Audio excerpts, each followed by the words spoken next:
You are not in Kansas anymore. You are on Pandora. If you don't frickin' defend yourself in Pandora, then every creature here will eat your eyes for jujubes. You got it. That dude had some terrible lines in the first movie. I felt bad for Stephen Lang in that first film. I don't know how you make those lines sound cool. Avatar 2 is a absolutely gorgeous movie that deserves multiple viewings. 100%. 3D, 4D, 5D, you want the water to splash all over you, get the whole shebang.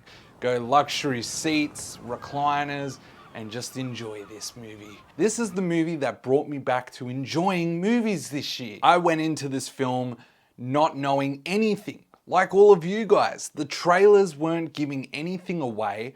The only thing I was a bit disappointed with the trailers because I felt like they didn't look that different to the first Avatar. But after sitting down and watching this film, oh boy, 13 years of technological improvements, all in 3D. Now with films like this, I'm always worried that they are gonna suffer from sequelitis. But Avatar 2 manages to avoid all the pitfalls of the usual terrible sequel. James Cameron has a perfect track record for sequels. Maybe not producing sequels, but directing sequels.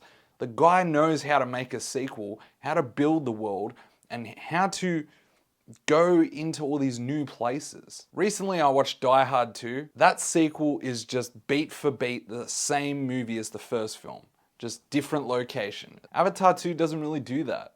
You think it's going to do that by using the water clan and now expanding into the sea creatures and all that stuff, but as you watch the film you start to realize that there's actually a lot of new stuff here. It can almost be overwhelming how much new stuff there is. We got new characters, new relationships, new villains. I was dreading this movie. In all honesty, I looked at the runtime and said to myself, 3 hours, I don't know if this movie's gonna hold my attention.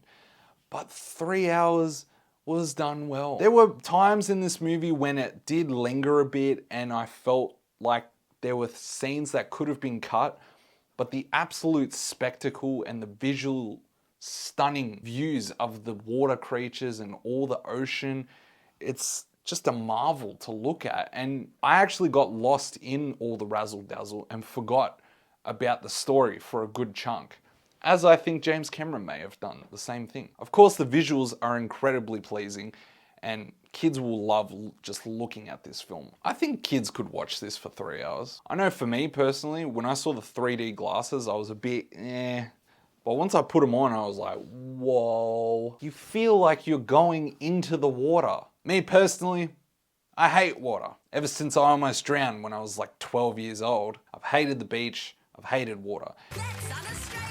And yet this film made me fall in love with it and feel like wanting to go into the sea and explore, which is so unlike me. But with that music score and just those giant majestic creatures, you just feel so at peace in the world of Pandora. With Jake Sully having a whole family now, I was worried about how they would balance all these little kids, all these new characters. And for the most part, I think it was done well. The focus is clearly on Kitty, who is Grace's child, which was confusing, but she's a teenage Sigourney Weaver.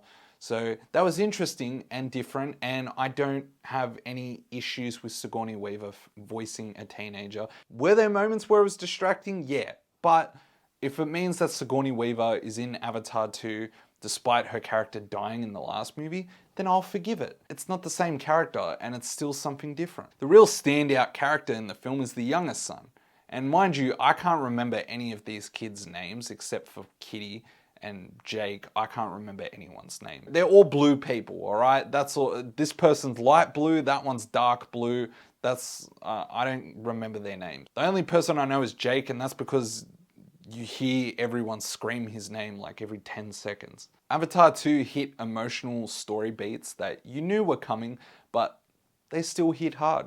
Whether or not they were deserved, they still affected me. I shed a tear, which I didn't in the first film because there wasn't enough emotional stakes in the first film. Having said that though, Avatar 2 comes back for a great final conflict, a final climax that is absolutely bonkers with just all these payoffs, all these setups.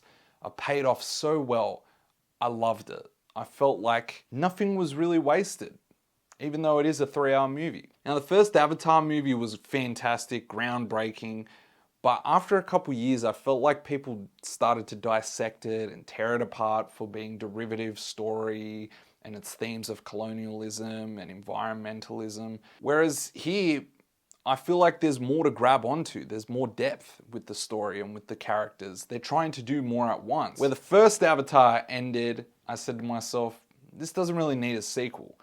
But when Avatar 2 ended, I was like, this needs a sequel. Lots of things are built, seeds are planted that you want to see paid off. So you do want to go see Avatar 3 and 4 and 5 and 6. I don't know about doing that many sequels. I think 3 or 4 tops. Avatar 2 does a great job of taking its time building the world, especially in the Water Clan and all of that section, because we haven't seen this part of Pandora yet. So the movie takes its time setting up all of that stuff and really immersing you into there. Avatar 2 has some great action scenes, but it still manages to keep everything together, I felt, with its characters. And there were moments where I was a bit lost with where everyone was because the action set pieces are so massive. But somehow we managed to keep all of this stuff together. I don't know how James Cameron does it, where he balances having so many characters involved in a fight. This movie, I think, at times goes into 60 frames per second because it looks hyper realistic and buttery smooth. The animation is just flawless. It's so fluid. You feel like you're watching a video game.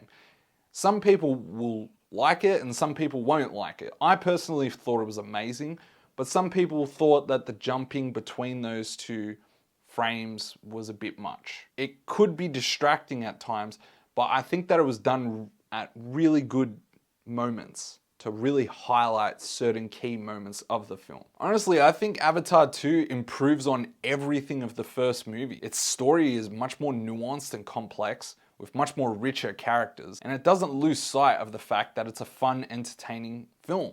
It doesn't get bogged down in the film politics of modern cinema, and very much like Top Gun Maverick, I felt this film was fun, entertaining, visually vibrant, and just left me going, that is Hollywood. That is why I go to the movies. Those are the films that I say to myself, I want to be in movies because of those movies. While at times the on-the-nose, non-transparent environmental message slowed down the pacing of the film, I did find myself being kind of frustrated with these human characters. Like, it's so one-dimensional. All of them are just bad.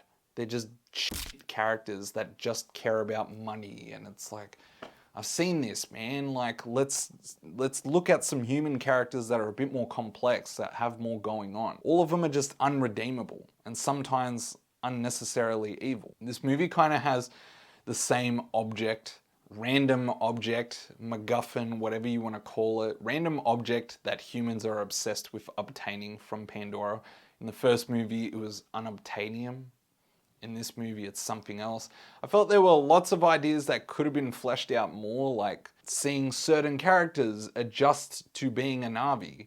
I felt that the villain of this movie needed more motivation for going after Jake. This film does use a lot of tropes that people may or may not be sick of. You know, the new family going to a new world and being treated differently because they're different, and the kids bullying the other kids, and the youngest brother who is always a failure going up against the older brother who's perfect at everything. Like, I've seen all that stuff before. It's brief. I don't think that it's dragged out and outplayed here. They don't spend too much time on those elements, and they're just kind of there like for one scene or two scenes. I think the problem is that some of those tropes could have used a bit more development. Like, there's characters in this movie that they're kind of like, you don't know any of them. You don't get to meet them or understand them at all. And then it's like, oh, well, now they're gone.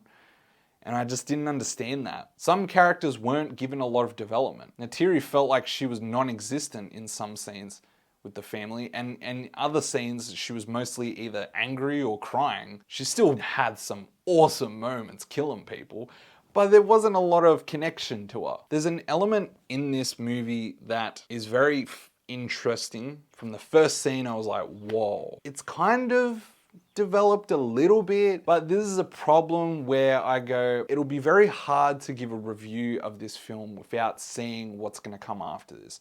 I feel like Avatar 2 is planting a lot of seeds, so a lot of people are going to have issues with some certain plot lines, but I feel in the third movie that they're going to go deeper with those things, and people will look back and go, oh, okay, I know what they were doing there. Overall, I feel so much intrigue for a third film, but after seeing what they did with this film, all bets are off. There's no way to know what direction they're going to go in with the third film. And I love that. I love the intrigue of not knowing. I love that there's going to be sequels that aren't just rehashes. Like, it'll just be good to see a sequel that isn't Indiana Jones or The Matrix or some other crap.